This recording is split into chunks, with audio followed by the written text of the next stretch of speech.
Meron tayong kapitbahay pumunta dito, no? Humingi sa atin ng suggestion kasi nga yung inahin niya kumakain ng kanyang sariling itlog.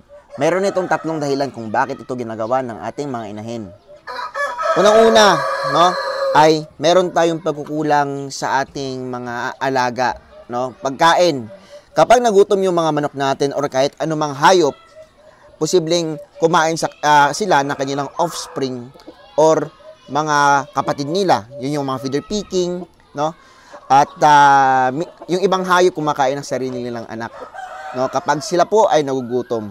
Yun po yung nature ng kahit anumang hayop. So, normal na pwedeng mangyari ito sa manok natin kapag sila po ay nagutom. Hindi nabigyan ng pagkain sa tamang oras. Pangalawa, tubig. Pag nauhaw yung manok natin, no, hindi din po yan sila kakain. At kukuha yan sila ng source of parang tubig, no? Which is pwede nilang makita doon sa kanilang itlog para hindi po sila mauhaw. So, dalawang rason na yon. Yung pangatlo ay kulang sa calcium. Kasi yung ating yung itlog po ng manok natin is made up of 96% to 97% yung kanilang eggshell ng calcium carbonate. So, meron silang makukuha doon na calcium, no? Ang solusyon doon, siyempre yung pagkukulang natin.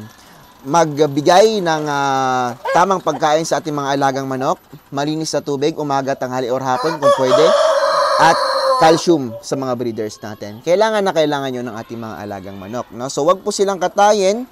Yung iba kasi ginagawa nila, kinakatay agad nila yung kanilang inahin na kumakain ng itlog. So, wag niyo pong gawin yon dahil nga sayang. Bigay lamang or maglagay lamang ng itlog or fake eggs sa kanilang pugad.